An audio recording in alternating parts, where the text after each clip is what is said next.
Bine ați venit la workshop organizat la Ajutor Severin. Noi, ca și Ajutor partener în proiect, firma LMC Consulting și ei parteneri, și aș ruga să ne prezentăm, să ne cunoaștem și după aia să începem cu... Practic, o să fac o scurtă descriere a ceea ce își propune proiectul din punct de vedere al activității noastre și care este practic și rezultatul colaborării și protocolelor care se încheie între instituțiile noastre.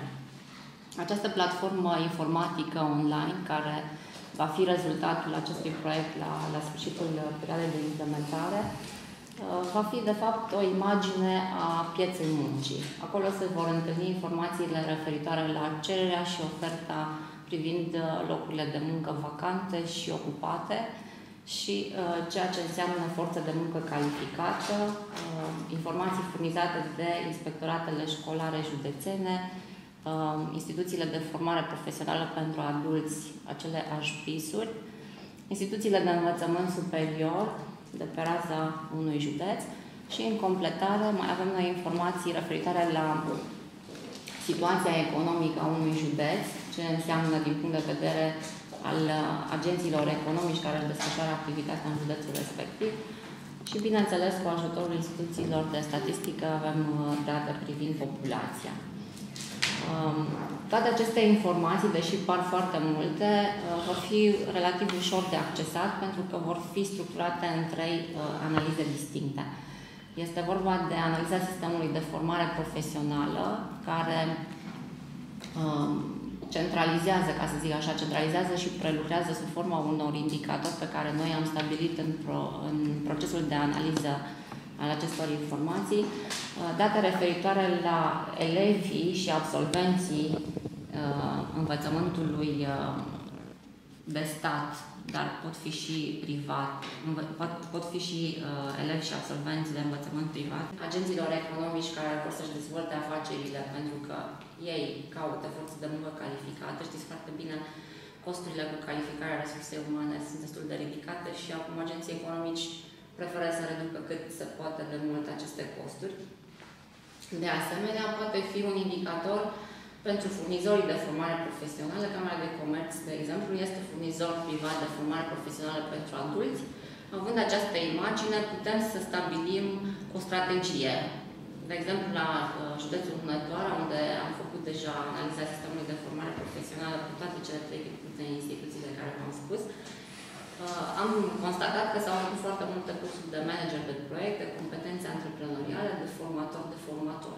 Analize au indicatori pe mai multe criterii și cele mai importante sunt în funcție de sex și de mediul de rezidență. Vrem ca aceste informații să reprezinte cât mai mult din punct de vedere al pieței muncii județul căruia se adresează. Așa cum spunea și Felicia, în proiect mai sunt parteneri din încă 9 județe, fără Hunedoara, fără județul nostru, da? 9 județe și atunci vom putea construi aceste analize pe specificul fiecărui județ, urmând ca ulterior să putem face comparații între județe și chiar la nivel de regiune. Rolul nostru în dezvoltarea acestor analize a fost să creionăm structura cadru a analizelor, să stabilim care informații sunt relevante, care este sursa de proveniență a acestor informații. De aceea s-au modificat oarecum în cursul proiectului machetele care erau anexe la protocoalele de colaborare. Am stabilit ratele de calculare a indicatorilor pe care am considerat noi relevanți.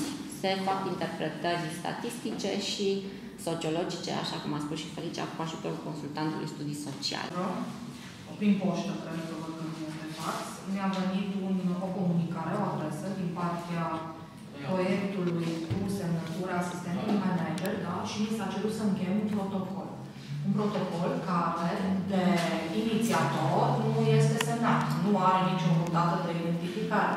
Exact, în momentul respectiv, domnul director era în delegație domnișoară directoare, era bolnav, n-avea cine să semneze, doar eu singur. Ideea că e bine că ați venit și să clarificăm acum toate aspectele care se întâmplă la semnarea. Domnul inspector școlar general, Indianu Nicolae, a spus că dânsul nu semnează un astfel de normal, este normal. Nu... Dar cel puțin ca nivel de studiu și de înțelegere a lui, dacă ne puteți comunica ceva. Da, dar dumneavoastră spuneți că nu necesită un efort suplimentar. Noi, această bază de date, în acest format, nu avem. Formatul se poate schimba. Sigur, asta v-am spus că nu. Gândiți-vă, avem 3.000 de absolvenți. Deci eu am anexă aici, anexă proiect, nume, prenume. Discutăm pe...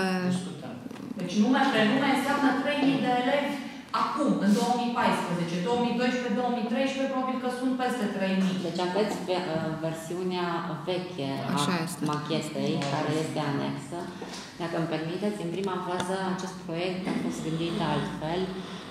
Camera de Comerț a intrat în acest parteneriat în cursul lunii iunie, a început efectiv activitatea și am constatat în urma analizei făcute în cadrul proiectului că nu poate fi implementat proiectul în această formă și mai mult nu cred că este relevant să știm.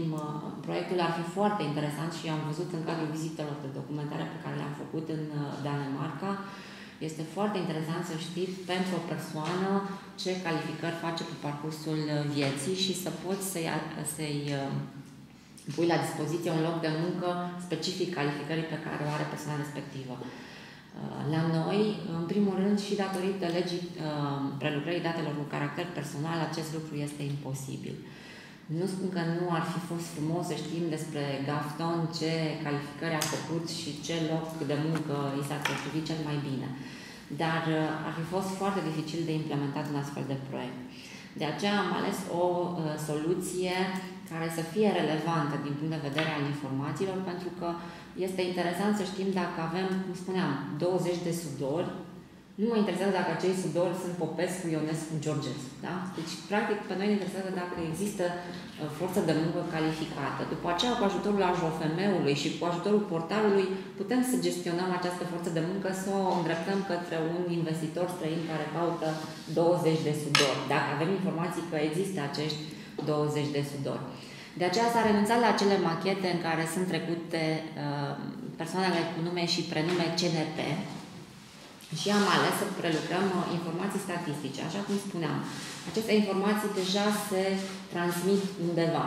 Dumneavoastră, de exemplu, transmiteți către Ministerul Educației aceste informații. Anexa 2, anexa 2, pe care am și primit-o de la dumneavoastră, mai trebuie doar completată. 2012, cred că, pentru fata de la planie de maternitate și atunci a fost altcineva instruit. Așteptăm cu încredere și suntem convinși că vom reuși să colaborăm. Am încercat să sintetizăm informațiile și să luăm chiar acele informații care pot să fie utile pentru noi. Nici comunicare, se întrerupe efectiv legătura. Și atunci dacă nu ești foarte bine organizat și nu ceri, măcar când vine să-și ridice diploma sau foaia matricolă, l-ai pierdut. Și atunci unele școli au făcut, pentru că această inserție nouă ne-o cere ARACIP-ul când vine pentru o autorizare sau acreditare. În rest, noi, inspectoratul, nu am cerut. Și atunci datele nu sunt. Nu sunt la toate liceele, poate că unele au, poate că de aceea ați văzut că dacă era ceva valabil, anexa 2, toate inspectoratele au, pentru că e forma noastră, comunicarea noastră către inspectorat.